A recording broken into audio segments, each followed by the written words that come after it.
One of the most recent pressing issues in the Philippines today is about the Marcos regime. There are notable perspectives of different people regarding this issue, positive and negative. His dictatorship obviously haunted a lot of people until now, regarding of how he exercised his power and authority in governing the Philippines as the president during his era. Ferdinand Edralin Marcos. From his father acquired the traits of fortitude and discipline. From his mother the virtues of excellence and success. We can tell that these traits truly run in their blood, since Ferdinand Marcos take all of it into account to reach the peak of victory in his life. The idealistic Marcos became a student activist, leading demonstration against the university and even the Commonwealth officialdom. He is also a scholar, a debater, and orator. He won the Philippine President Gold Medal for oratory and University President's Gold Medal for attaining the highest scholastic average in college. He was even acclaimed by the Commonwealth President Manuel L. Quezon as the most famous young man in the Philippines in the 1930s. His outstanding scholastic achievements qualified him for graduation with honors after a series of accusations to his father and him. Marcos was sentenced to a minimum of 10 years imprisonment inside the jail.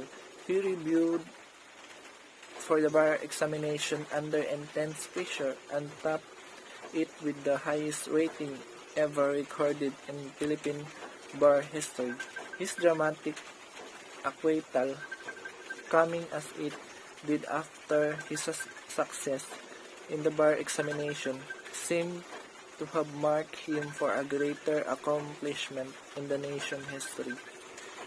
In Manila, he became a much sought after a trial lawyer destined for a greater horizons and a bright future. Marcos was a young man in his early 20s at the threshold of success. Ferdinand Marcos was the one who imposed martial law and proclamation in 1081, date September 21, 1972, but was actually signed on September 17, 1972. The martial law cut back the violent urban crime, collect unregistered firearms, and suppress the communist insurrection in some areas at a similar time. A series of necessary new concessions got to foreign investors, together with a prohibition on strikes by organized labor and a land reform program was launched throughout the time of Marcos. The infrastructures within the country had bloomed. As written by Soap Sangel and Sunstar, Marcos' administration was able to build the Cultural Center of the Philippines, Urinary Organs Center, Philippine Heart Center, Fox Art Center. Marcos additionally places up the Respiratory Organs Center, San Juanico Bridge, and therefore the Manila Film Center, YAP 2018.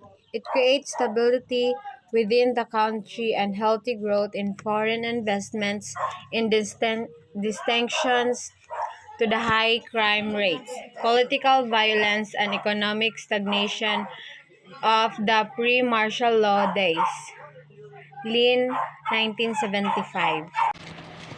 Just as Marcos contributed an unparalleled works in the country, so did he invoke fear and extreme disapproval by some of his constituents. Marcos forcefully took over the companies of political rivals, just like the Lopeses. Marcos appointed crucial cronies, musketeers, and cousins to monopolize crucial diligence, therefore forming the backbone of so-called crony capitalism. Marcos also routinely issued presidential rulings that granted special bonds to his cronies. Arguably, the four most notorious of those was the cocoa tax, basically a requirement assessed by Marcos on coconut acidity by presidential degree, presumably earning from the cocoa tax, which amounted to about 93 billion, were meant to ameliorate the wealth of coconut growers. Eventually, most of it gets found by the Marcoses and their strain. Marcos again, by virtue of his absolute power, routinely raided the storeroom and other government fiscal institutions. Punong Bayan 2019. 1935 Constitution. Marcos went further to assume all governing power, barred missionary court, and totally replaced the 1935 Constitution with the 1973 Constitution for his own ends. The relief of the Constitution was done under dubious circumstances. Marcos ordered a Viva Voce plebiscite on January 10 to 15, 1973, during which the age was reduced to 15 to verify the new circumstances. Military men were placed prominently to intimidate choosers. Report indicated that mayors and governors got promotion for yes votes on the Constitution and negative votes were frequently not recorded. Results report that 90% of the citizens have suggested for the approaching repeatedly. Marcos would hold for further plebiscite in 1973, 1975, 1976, and 1978 through citizen assemblies to legitimize the sturdiness of martial law, the fall of the absolutism. Marcos institutionalized corruption on such a scale we continue to feel its effect today. In his 20 years in power, the country foreign debt metastasized from about 1 billion to over 25 billion. In a statement released last year, repeat the statement that as much as a third of all that debt, about 8 billion went into his pocket or those of his cronies. The country will continue paying for all that debt until 2025. According to Human Rights Violation Victims Memorial Commission, 579 businesses were likewise violently and immorally appropriated by the absolutism, but the Law Museum said poverty worsened over the course of the absolutism, but the Law of Museum said poverty absolutism, emphasizing that 6 out of 10 families were poor by the time the Marcos governance ended, a rise from the 4 out of 10 families before Marcos took office in 1965. The diurnal income of agrarian workers declined by a minimum of 30% from 42 in 1962 to 30 in 1986. The stipend of growers indeed went as low as 23 in 1974, right after the protestation of law. From 127 and 89 journal income for profiles workers and workers without academic training in 1962, stipend fell sparsely to 35 and 23 in 1986. Under the martial law, many people were detained, were tortured, and were killed by the military and police. This number from Amnesty International show the governance was replete with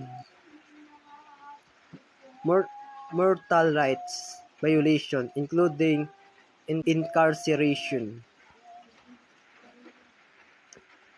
proved torture over extrajudicial killing, and 77 discoveries. The UP Institute of Human Rights posted a compendium of quotation from Supreme lawsuit associated with the law. Therefore, the Marcos absolutism the address numerous of those violations.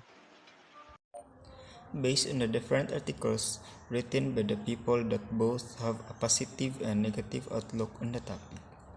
Comparing the facts presented by them, they should have, into so many ways, did the Marcos era brought a huge impact on the society in the yesteryears.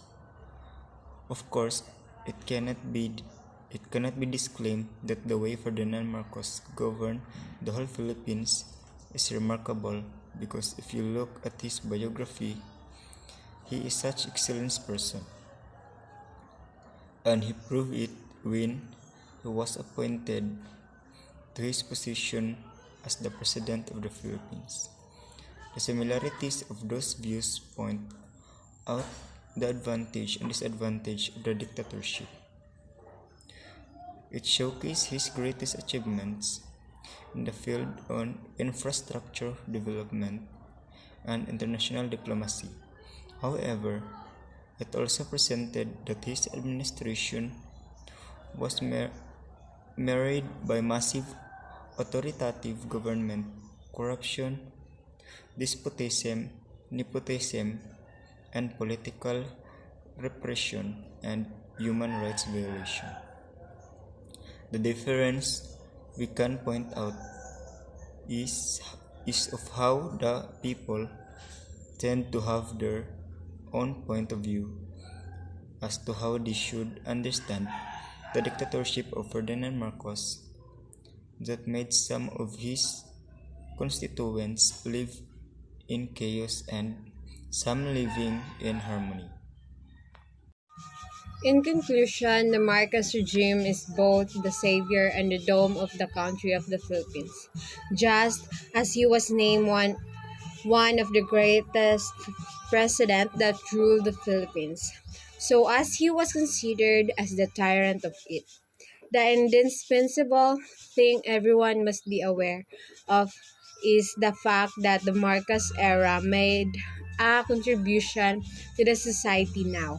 It transforms the government and created a place where all the decisions that changed the course of Philippine history has been made.